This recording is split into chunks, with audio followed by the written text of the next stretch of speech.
ఈరోజు ప్రతి నెల అమావాస్య పౌర్ణమికి శ్రీ రామరావు బాపు ట్రస్ట్ పేరు పైన నిజామాబాద్ నడిబొడ్డున అన్నదానం మహాన్నదానం జరుపుతాము. ఈరోజు ముని నాయక్ డి గారు తను ఈ అన్నదానానికి తన వంతుగా ఈరోజు తన పేరు మీద నడుస్తుంది. మా బంజారాలైనటువంటి దేశం మొత్తం సేవాలాల్ మా గురువు గారి పేరు పైన మొన్నటి వరకు మా మధ్యలో ఉన్న రామరావు మహారాజ్ ట్రస్ట్ పైన అన్నదానంతో పాటు రకరకాల సేవల్ని ప్రతి తండాలో, ఇలాగే కామారెడ్డి జిల్లాలో కూడా మొదలైంది. ప్రతి అమావాస్య పౌర్ణమికి అన్నదానం పెడుతూ మా ఉనికిని చాటుకుంటూ ఈరోజు మళ్ళీ మెదక్లో స్టార్ట్ చేస్తున్నారు. మేమంతా కూడా గుడి ఓరియంటెడ్గా ఉండి సేవాభావంతో ప్రకృతికి దగ్గరగా ఉండి ప్రకృతి సహకరించాలని పండుగలను చేసుకుంటూ, అలాగే మేము ఈ సిటీ మధ్యలో కూడా మా ఉన్నతిని ప్రశాంతంగా జరుపుకుంటున్నాము.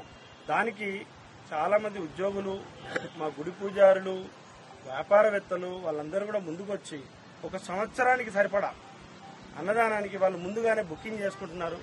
మా బంజారాలు వాళ్ళకు తోచిన విధంగా, కొందరు బర్త్డేలకైతే, కొందరు వాళ్ళ పెళ్లి దినాలకి, కొందరు వాళ్ళ శుభదినాలను పురస్కరించుకొని మా బంజారా పూజారులు ఇంకా ఈ జిల్లాలో, కామారెడ్డి జిల్లాలో 300 మంది 300 గుళ్లకు కానీ వాళ్ళు ప్రతి తండాకి సేవ చేయడానికి సంసిద్ధంగా ఉన్నారు. రామరావు బాపు ట్రస్ట్ పేరు పైన మేము మా దాంట్లో ఉన్న వేరే ఎవరున్నా కూడా వారికి సాయం చేయడానికి ముందుకు వస్తామని కోరుకుంటూ మీ అందరికీ ధన్యవాదాలు. జై భవానీ, జై సేవలాల్ బాబు మహారాజ్, జై రామరావు మహారాజ్. ఈరోజు పితృ అమావాస్య. అదృష్టంగా ఏంటంటే నాకు అన్నదాన కార్యక్రమం చేయడానికి మా ఈ ట్రస్ట్ ఎవరు, మా బిలోజీ నాయక్ కానీ, మా లోక్య నాయక్ కానీ, మా రమేష్ పూజారి కానీ, వీళ్ళందరూ ఎవరైతే ఈ మా పూజారులు ఉన్నారో అందరూ ఈరోజు అన్నదాన కార్యక్రమానికి నాకు ఆహ్వానించడం జరిగింది. అలాగే నేను ఈ అన్నదాన కార్యక్రమాన్ని నేను అదృష్టంగా భావిస్తున్నాను. ఈ సంవత్సరానికి ఒకసారి వచ్చే అమావాస్య ఆదివారం ఎప్పుడు రాదు, ఇది సంవత్సరానికి ఒకటేసారి వస్తుంది. అది ఏంటంటే నాకు దక్కింది. ఈ శుభ సందర్భంగా అందరు మహారాజులకు నేను పాదాభివందనం చేసి చెప్తున్నాను. ఇదే సంస్కృతి ఎప్పటికీ నడుస్తూ ఉంటుంది. బంజారాలు ఒకటే తాటిపై ఉంటారు, ఒకటే మాట మీద ఉంటారు. దీని గురించి అంతా ఇది లేదు, కానీ మేమైతే అంతా కలిసిమెలిసి ఉన్నాము. ఎప్పుడు కూడా ఏది జరిగినా మా తోచిన సాయం చేసుకుంటూ మా జాతికి ఉపయోగపడేలా ఉంటామని చెప్పి ఈ సందర్భంగా తెలియజేస్తున్నాము. జై శివరాం. ఈ సందర్భంగా రాష్ట్ర ప్రభుత్వం కావచ్చు, కేంద్ర ప్రభుత్వానికి మేము మన్నవించేది ఏంటంటే, తెలంగాణ మొత్తంలో 800 గుళ్ళు ఉన్నాయి.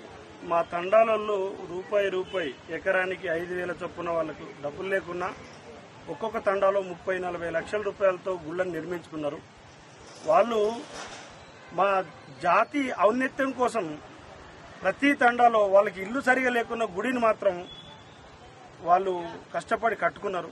కానీ ఈ ప్రభుత్వాలకు మేము విన్నవించేది ఏంటంటే, ధూపదీప నైవేద్యం కింద కావచ్చు, అలాగే గుళ్ళ పునరుద్ధరణ అయితే దేవాదాయ శాఖ, అలాగే నిజామాబాద్ టౌన్లో కూడా ఒక గుడిని మేము నిర్మిస్తున్నాము. శాంతి నెలకొల్పాలన్న ఒకే ఒక ఉద్దేశంతో, సమాజంలో శాంతి ఉండాలన్న ఉద్దేశంతో మేమంతా నిర్మిస్తున్నాము. దీనికి ప్రతి ప్రభుత్వం దానికి బాగా సహకారం చేయాలి. ఏ సమాజంలో కూడా ఎప్పుడైతే మేము పూజా విధానాన్ని మానుకుంటామో ఆ సమాజం బాగుపడదని మా ఉద్దేశం. మీరు చూడొచ్చు, నిజామాబాద్ కామారెడ్డి జిల్లాలో మాత్రమే 400 మంది పూజారులు, 400 గుళ్ళు ఉన్నాయి. అయినా దాంట్లో మాకు 70-80 మందికి మాత్రమే ధూపదీప నైవేద్యం కింద ఇస్తున్నారు. అయినా వాళ్ళు పొద్దున సాయంత్రం ప్రతిరోజు ఏదో ఇచ్చే దాతల సాయంతో నడుపుకుంటున్నారు. ఈ రాష్ట్రం మొత్తం కూడా సుఖశాంతులతో ఉండాలంటే ప్రభుత్వం మీ వంతు చేయుతగా మా బంజారా సోదరులకు, బంజారా పూజారులకు, అలాగే మాకు ఎక్కడైనా గుడి కావాల్సి వస్తే, మేము మా సొంతంగా ఏది అడుగుతలేము, గుడి కావాల్సి వస్తే స్థలము, ఎక్కడైనా అన్నదానం చేయాల్సి వస్తే ఒక చిన్న రూము, ఎక్కడన్నా చిన్న లైబ్రరీ పెట్టాలనుకుంటే చిన్న స్థలము, అట్లాంటి కేటాయిస్తారని కోరుకుంటూ